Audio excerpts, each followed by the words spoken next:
I texted Dylan. I was like, is this crazy? And you were like, yes, but do it. I was like, okay. We haven't really talked about this growth lever. In some ways, it's kind of an unsexy growth lever. It is super effective. You're saving that subscriber. They might not have ever opened another email from you if they didn't see that. It's clearly worked well for her with, one event driving 1,000 subscribers. That's not too shabby at all. He said that number is now at $1.2 million from a Google Doc.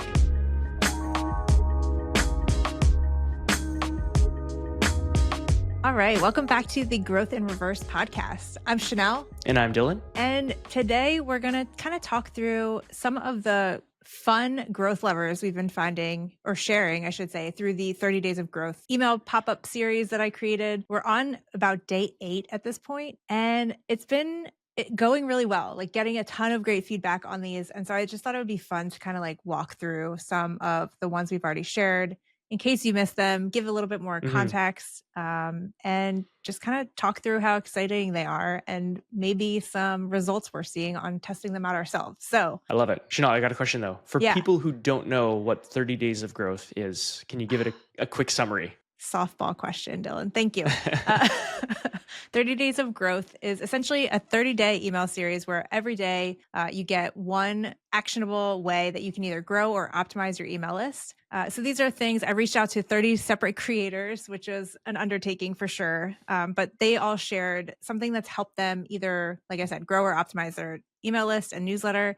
And a lot of these are things you can implement within like an hour or two, which is super fun. And I think that like it's just helping people improve their work. So if you're not signed up yet, you can go to 30daysofgrowth.co, or the link will be in the show notes as well. But it's awesome. It's free, totally free. It's just a daily newsletter. You can also set up a weekly option so that you don't have to get a daily email if that's not your thing. How's that sound? Good? I think that sounds great. So maybe your inspiration as well behind why you started 30 Days of Growth when you very clearly have a lot of stuff on the go. I think you're prepping for another talk at a newsletter conference too, and you're running a community and a newsletter. So why this? Yeah, so we are doing a 45-day challenge inside the Growth in Reverse Pro community, all about cross promotions and collaborations. And typically with a cross promo, you're doing one a week. So you send out one email a week in your newsletter and you're sharing one other person's newsletter, and they're doing the same for you.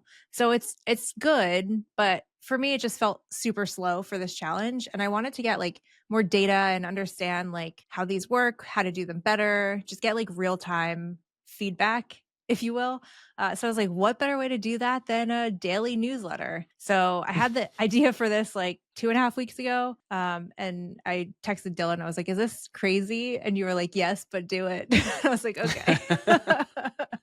So yeah, why not do a daily newsletter? And I like how you're calling it a pop-up newsletter as well, because it's just like, it's here for now. Kind of low commitment because it's only 30 days, but at the same time, it's like 30 days of awesome tactics. So people can like get all 30 days and read them daily, or they can just binge them. I think they're live on your website, except you have to actually subscribe to read them. So they're kind of gated, which is another interesting aspect to this. So another kind of growth lever in and of itself. So I think this is a really cool experiment. Thanks. Yeah. And I think it's fun. People have actually been like secretly messaging me and being like, I love your deep dives, but they're so long, but I'm so excited about these because they're like quick to read and quick to implement. So no hard feelings if you don't get through all the deep dives I write. I know they're lengthy and beast-like. So hopefully the shorter format is nice. It's a nice change. And I think we should call it too that maybe half-ish of these, maybe not quite half, are growth levers that you've pulled from previous deep dives as well, right? So they're kind of like taking maybe one growth lever you found super interesting or that works really well for that creator that again is more replicable and tactical for a listener or a reader to use, and you're kind of like resurfacing those. So I like that you're kind of highlighting that content. You're repurposing existing content, which I think we could all do more of because we all have tons of content and always feel like we're compelled to always create new stuff when really our old stuff can sometimes shine. So you're taking advantage of that. So I think it's great. And excited for these short nuggets to hit inboxes daily. Yeah, and hit podcast inboxes daily. So I'm even crazier and decided why not do a pop-up podcast to go alongside this. So If you join 30 Days of Growth and refer one other person, you get automatic access to the private podcast feed. So Yeah. if you enjoy, this format, you can get like 5 to 10 minute episodes each day as well. So that's Yeah. fun. And you also get entered to win some cool prizes. So I reached out to Brennan Dunn of Right Message and Olly from Senja, and they're both giving away 5 annual licenses for software. So people, if you enter to win, you sign up, you enter, you get 1 entry, and then if you share, you get extra entries to win. So Yeah. I'm also throwing in a couple of newsletter audits too. So just free So prizes.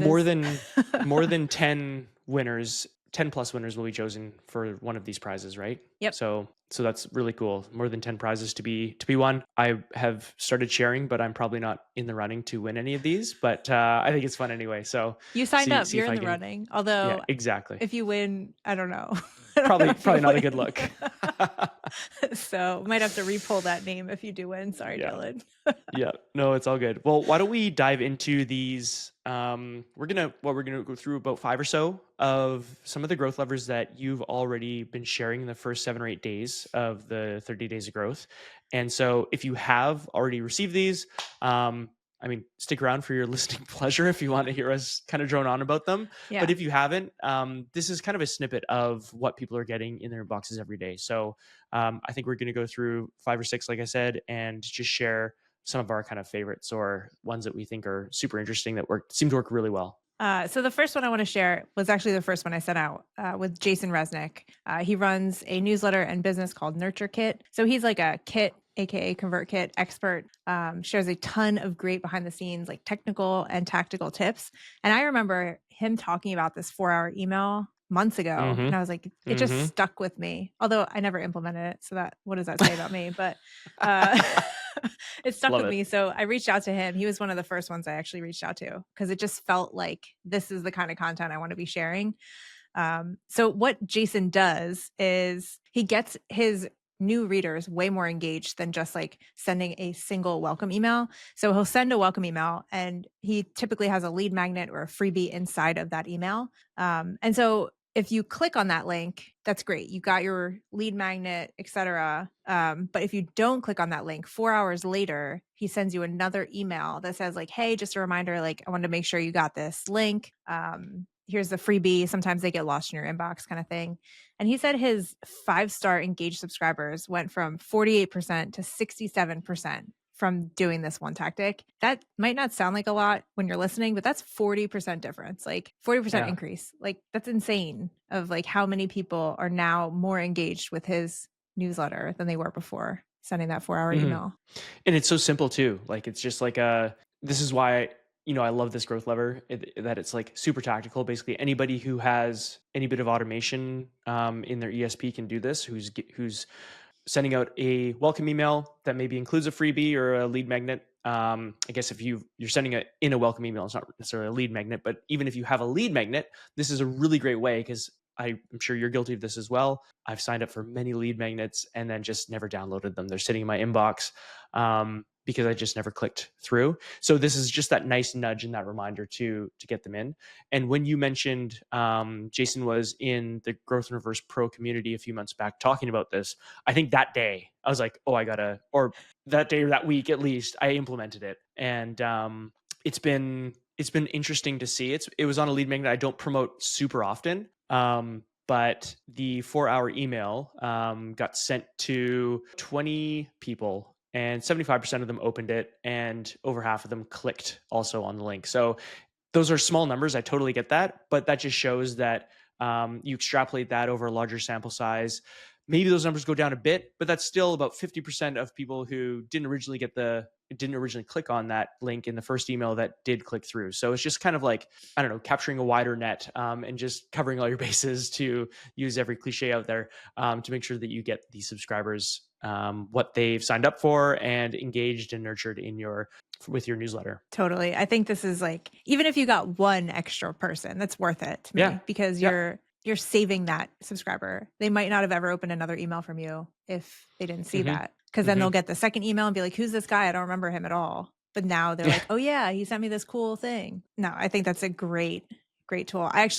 So like a minute after I sent this email yesterday, I was cracking up because I got a reply from Jay Klaus and he just said, "This series is going to crush!" exclamation point. And I was like, awesome, because he loves this one. And so it was just like Yeah. just validation of like, okay, yep, this is something people are really excited about. Yeah, and this isn't a traditional growth lever, so to speak. Right. But I think one thing that we don't talk about when we talk about growth is retention, and this is just like a really strong retention play because the more people you retain, in some ways, the less you have to grow. The more churn you have with your subscribers and unsubscribes, the more you have to focus on growing, right? So I think retention is a really important aspect of growth, even though it sounds kind of counterintuitive. And just nurturing your subscribers, getting them engaged with that second, just gentle nudge is a really easy way to kind of do that.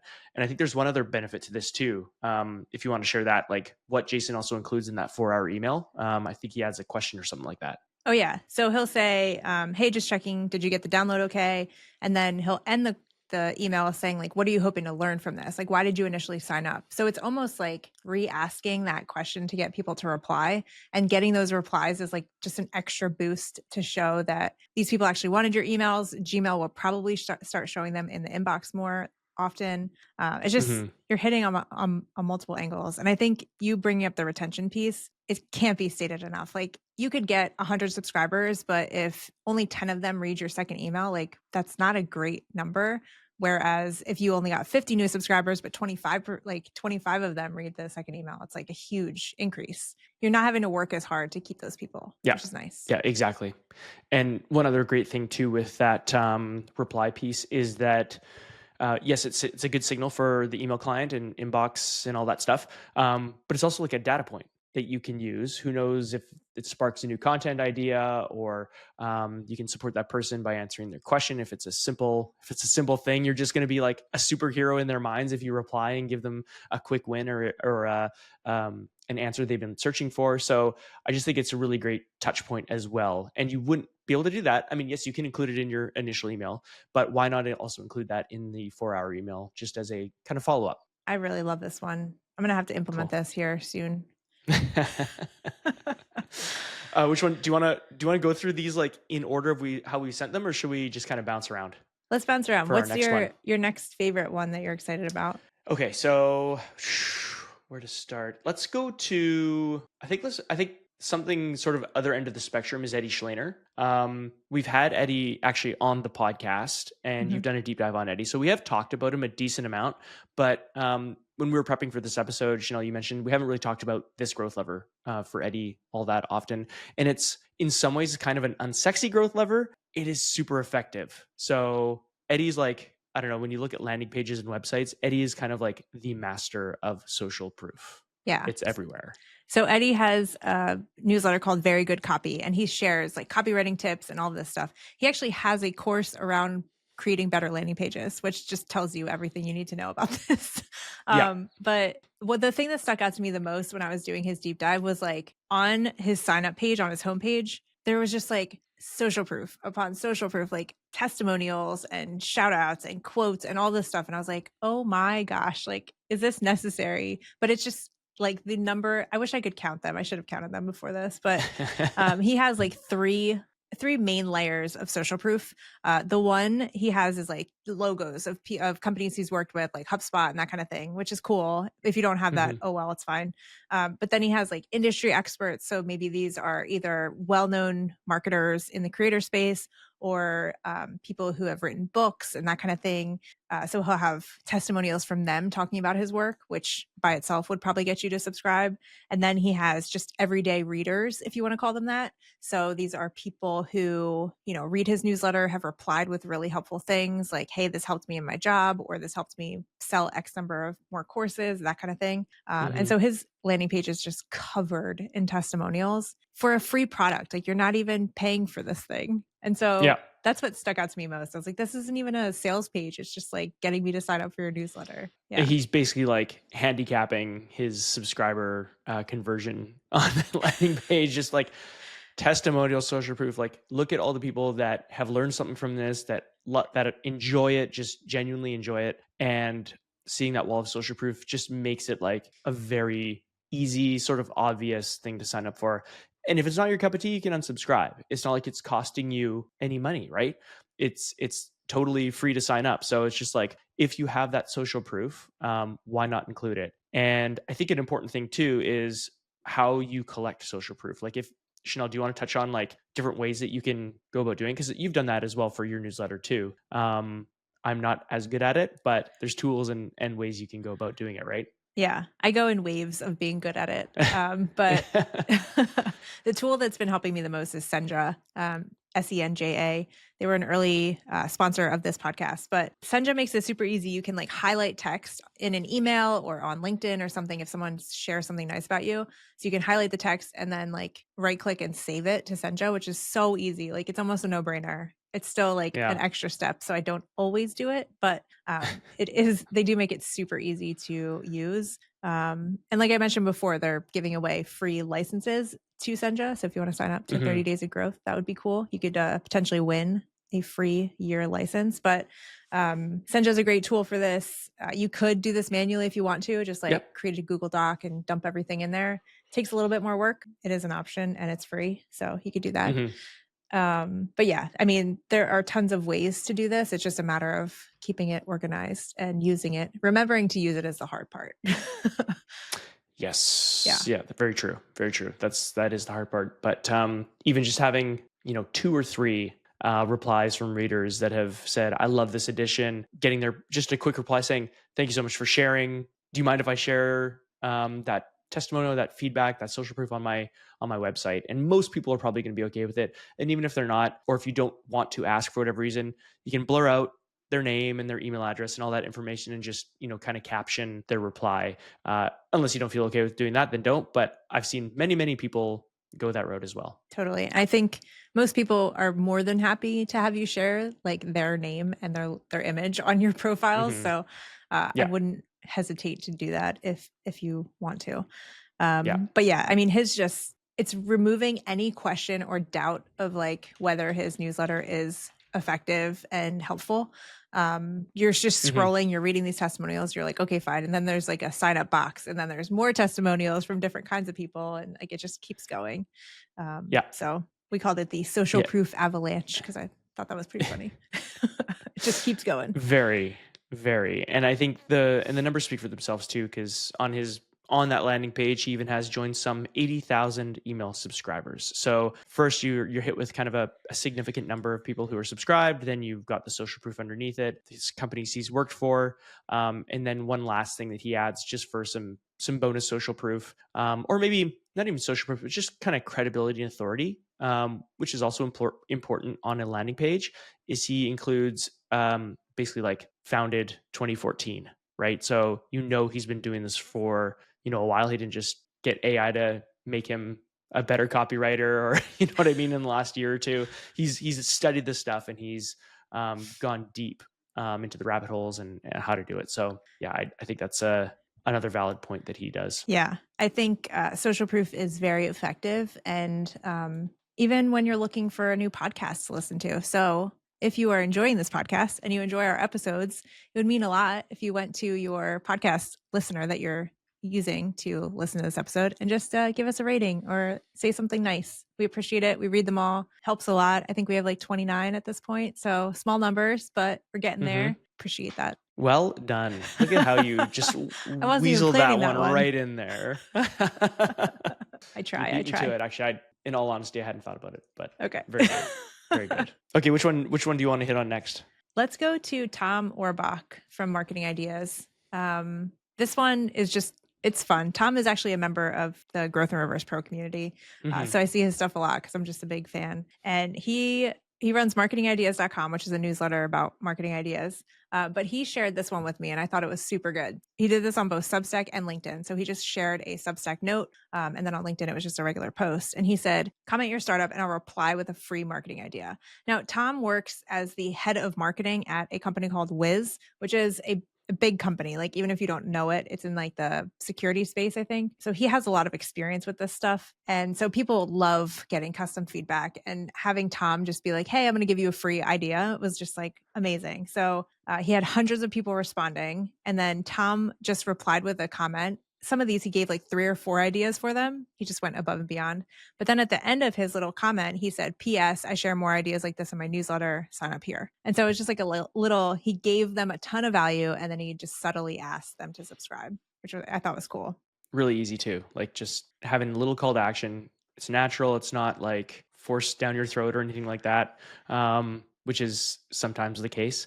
So I really like how it's this is like super helpful for one. Like that's the most important thing that you're sharing your knowledge, showing that you know what you're talking about essentially, and then genuinely asking people to subscribe. And usually, with the law of reciprocity, when you give, people are more inclined to return, right? Return the favor. So whether or not they're doing it just out of the kindness of their hearts, probably not. But genuinely, I think people will see that Tom knows his stuff, and this was super helpful. And maybe I should subscribe to his newsletter too. How to do this whole newsletter marketing bit better. So I think this is a great hack. And I don't even like calling it a hack, but it's a great strategy that you can use, like you said, on just about any platform that allows, this kind of back and forth communication interaction. Yeah. And I have a feeling Tom had fun with this because this is like his thing, right? He loves doing this. He loves ideating on strategy and growth. And so like, I want to do this eventually because I think this would be fun for me too, is like, how do I grow this newsletter? It's always fun to kind of like test your skills and like show your expertise and like be able to pivot and think on the fly. But the other cool part about this is like, it wasn't only the people who got a reply from Tom that subscribed. Like there were a bunch of lurkers in the comments, just like reading these and then seeing him say like, "P.S. subscribe to the newsletter." And so a lot of them did. And so the Substack post that he shared got over 400 subscribers from that one post. The LinkedIn one, I think he said he got 250. And now Tom's newsletter is on Substack. So that was probably like within the first couple of days. But after that, all of the attribution gets a little hazy. So I have a feeling that these actually have driven more subscribers than that.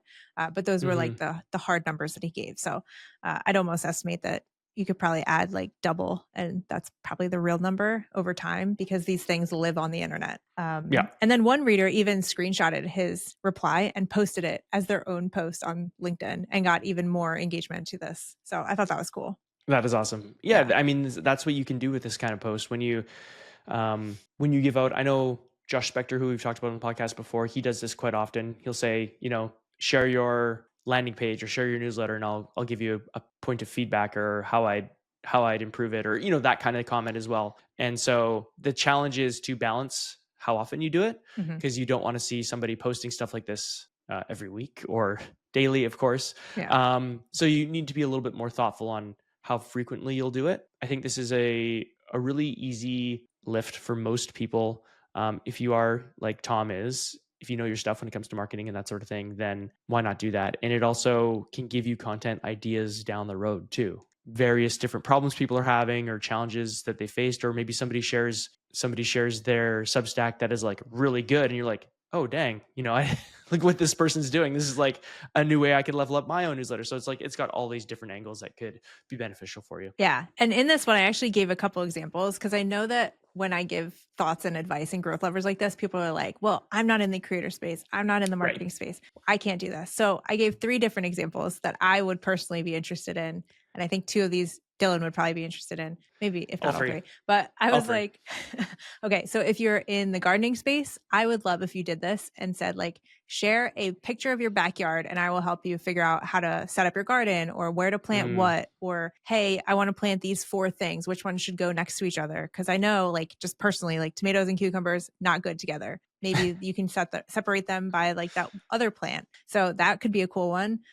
Running would be a fun one. If you gave me like, ask me my age, like how advanced I am with running, that kind of thing. Like what are there hills near my house, etc. Like give me ideas for training, nutrition, and even like DIY home improvement ones would be the next one. So if I shared a picture of a room, you could say, hey, you should, throw this thing on the wall over there. It would look cool. Move the couch over in that corner. You'd have so much more space. I think that would be so fun. And so if you do any of these, please message us because I think we'll both comment and be excited. And that totally reminds me of this is mildly off topic, but what's a good ramble sort of rabbit hole tangent on a podcast if you can't do it, right? So there's a guy on probably everywhere, but short form, TikTok, YouTube. And he does like feng shui. So he basically takes people's rooms. They're like, there's no way I can like make this room look nice. And so he's like, no, you can do it this way. And he like draws it out. And he's at the end of his videos, he always tags it with like, so now you know. And it's like a really, he does it quickly, but like really effectively. And he's got like a really like, I don't know how to describe it, very like bubbly personality. So he's like charming, but like, I don't What's know. his name? It's really funny. I was just trying to look it up while we were talking. I'm just gonna Google feng shui YouTube guy, Okay. and that probably will not work. But let's see. Because I know there is one guy named Hans Lerai. No, No, not him.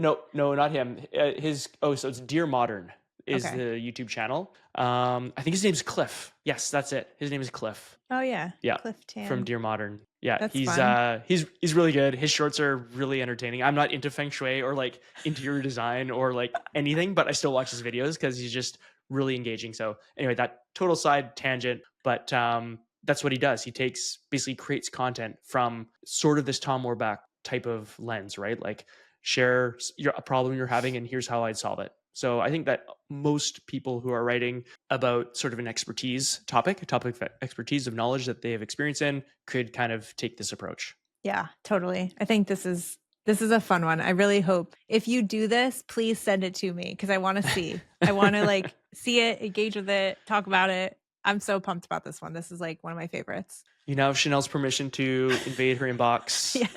Or her LinkedIn DMs. But only if you take action on this one. ChenellAtGrowthinReverse.com. Yeah, that's right. If you take action and send it to me, I'm into it. Yeah, exactly. Let's move on to Olly Richards. Yeah, this one's fun. So Olly came into the Growth Reverse Pro community as well, and we're not just cherry picking people who've done that. We've actually had a lot of really great, we had a lot of really great guests in GIR Pro. So Olly was one of those guests as well, and he basically shared how he created this 118 page, if I'm not mistaken, Google Doc as a lead magnet. And it wasn't even a lead magnet. You could get access to it without even giving your email address, if I'm not mistaken, right?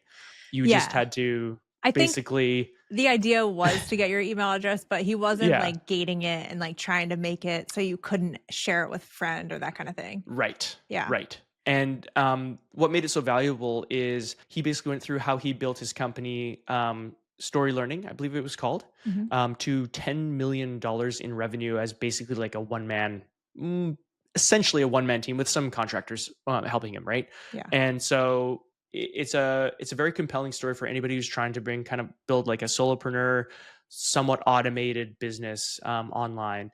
And so he goes through all the details of what he did and all different aspects of it.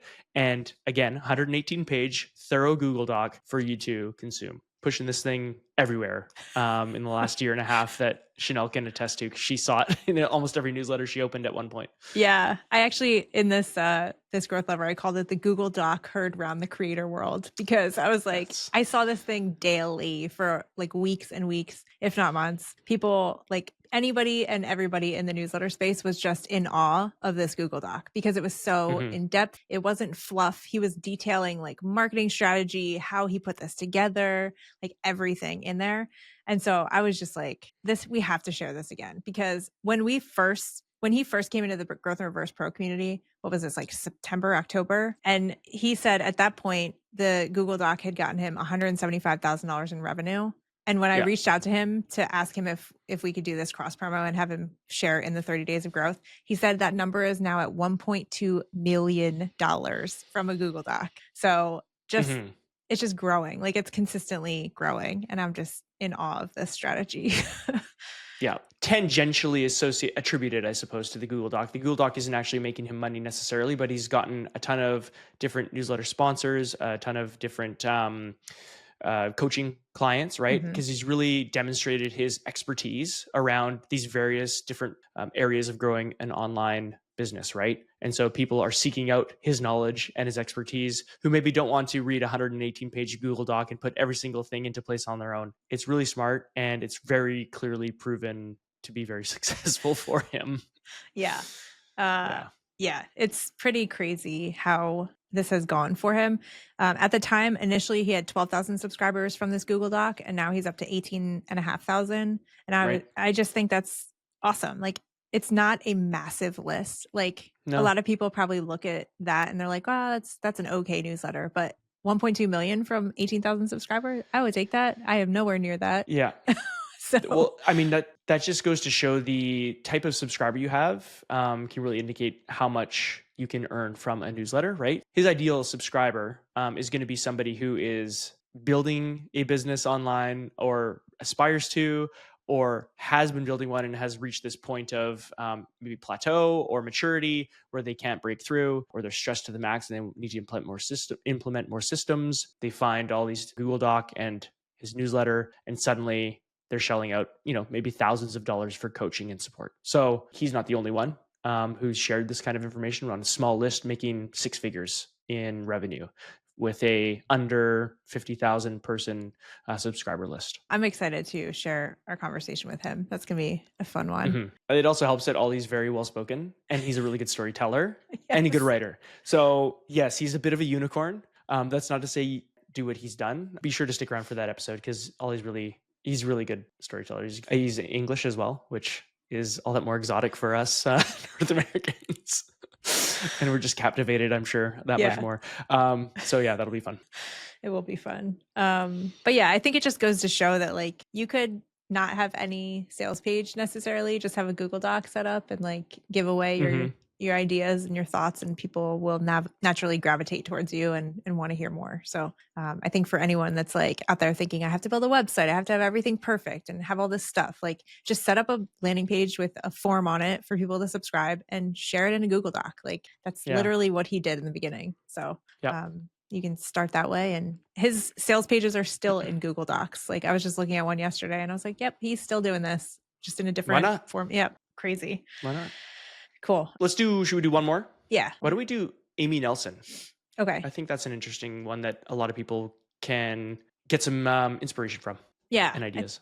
I think so too. So Amy runs a company called The Riveter. So it's mostly for women in business.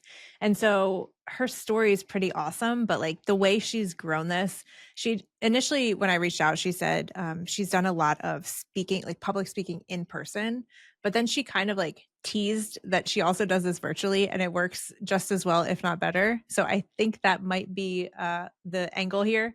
But Amy, I called it the speaking circuit strategy because she has been able to get like over 1,000 new subscribers from a single event series online. It was all virtual. And so she'll just partner with like complementary brands or creators who are complementary, make sure that both parties are promoting these events to their audience. So like she'll promote it in her newsletter, they promote it in their newsletter. You get more people signing up for this event. So it's kind of like running a webinar, just like jointly with another person. Just like a cool little way to collaborate. You get specific freebies that are tied directly to that presentation topic, which is cool. And then you can, down the road, like you can build hundreds of pieces of content from this event because you're having short form video, you have newsletter content. So you're able to not only get subscribers from this and like borrow other people's audiences, you're able to create content that can be repurposed down the road on social and other places. So I thought this was pretty interesting way to get subscribers. Absolutely. And if you wanted to even monetize that to some degree, you could package that all up into a course. Of course, if you were giving the recordings away for free to everyone, then that doesn't work quite the same way. But there's a lot of ways you could do this. And I like how it's a collaborative effort. You're not just doing this all by yourself. So you're doing this with somebody else who's got a hopefully somewhat substantial audience similar to yours or bigger, who can also drive. I think that's kind of a key piece, right? Driving more eyeballs to the event, and then making it mutually beneficial. And it's clearly worked well for her with one event driving 1,000 subscribers. That's not too shabby at all. You kind of get the framework. Once you do one, you kind of get the idea of how it works. The first one's going to be the hardest because you got to figure it all out. But once you've got that, you kind of have a bit of a playbook or a blueprint of how to do it again and reach out to other brands and show the success of the first one. So although it might feel like a bit of a heavy lift, maybe this isn't one you could put together in an hour, like we mentioned on the top. Once you put it together, it could be something that just 1 hour of outreach and effort could get you another whole event set up and another 1,000 subscribers. It's almost kind of like a pop-up podcasts. Like if I were to Yeah. reach out to Dylan and be like, hey, we should do this event, it's kind of just like us like talking about this one topic, kind of sharing our tips about it. It doesn't have to be hmm super, super produced. And you're still going to be able Yeah. to get some subscribers from it. And the cool thing is you're getting like somebody else to collaborate with in the future. Like this will probably Yeah. work, like especially because it's a live event. You have two audiences coming together for this. And so I think it's just an interesting way that most creators probably are not thinking about something like this. I thought that was a fun one. There's another mechanism here at play as well. When you're on a virtual event, even if it's not necessarily in person, but you're seeing it live, you're seeing these people talk, just the trust factor just is augmented that much more when you are kind of as opposed to just like reading somebody's words necessarily. That is valuable, and that obviously will work too. But I just think your trust factor just increases that much more when you're at a virtual event where you can interact with somebody, you can see, basically share their knowledge like live. So I really see that being, when you get a subscriber from an event like that, I guess my whole point is that's just going to be that much more valuable of a subscriber who's not just going to subscribe to one email, one newsletter, and then go cold or unsubscribe right away. I just think the value of that subscriber is going to be that much more. Yeah, I agree with that. It's almost like how when people listen to podcasts or watch a video, they feel like they know you more than reading the same content. It's the Yep. same thing at play there. That's a good call out. And so I think this is just a great way to, I don't know, build relationships with other people in the space. Like even Mhm. if you got 10 subscribers from this thing, like I think you're just building that relationship with someone else, getting your name out there, talking about your ideas in another platform. So I think it's pretty cool. And I think one other thing you said with the pop-up live podcast kind of thing is, it is one of those things that you can really tease as a, if you want to really make sure enough people showed up, basically like join us live for this pop-up event, or this pop-up podcast. If you want to do this more of as a podcast sort of format, have people be able to ask questions live, like an AMA style at the end, a Q&A. And then you could just say, we're not going to reshare this too. I've seen, I think Matt McGarry's done this recently. I'm doing a free event. It's a webinar. It's you're going to learn a bunch, but there's no replay. So you better show up live. So if you want to make sure that people show up and get them there to just listen, you could always gate it that way too. Yeah. And you should probably send an email 4 hours after they sign up to make sure that they're going to come. Good call. Good call back. Look at that. Back to our first strategy. Well done. I try. You've already implemented growth lever 1 to growth lever 5. There you go. I'm into it. No, this is fun. I'm excited to share more of these. And if you're not already on the pop-up newsletter, if you will, you can go to 30daysofgrowth.co to sign up and get more of these in your inbox. And I don't know, if you enjoyed this, maybe we'll do some more of these and share some of these. It was fun talking through them with you versus writing them. So talking's a little easier sometimes than writing. Yeah, sometimes. Yeah, no, I agree. It's fun, and it's fun to reflect on them too, just out loud. And a few other interesting rabbit holes kind of popped up too. So just talking them through can bring on some more ideas. So hopefully they were somewhat helpful too, and not just us rambling. Yeah. Oh well, at least it was fun for us. Yeah, exactly. All right. Well, we can do sort of a recap of the first 3-ish. Actually, we'll be almost done at that point. The 30 days of growth. So maybe we'll have to do a final walkthrough of like how it went. Talk about the experiment. How many subscribers it got. Yeah. Well, I think it's already proven its worth. We won't share the subscriber count that you've increased just in the last week, which is wild. So crazy. At least from my perspective, it's pretty wild. So we'll tease that now, and you'll have to stick around to see how well this whole experiment went for Chenell. All right, this was fun. We'll talk to you next time. That's the pod. No.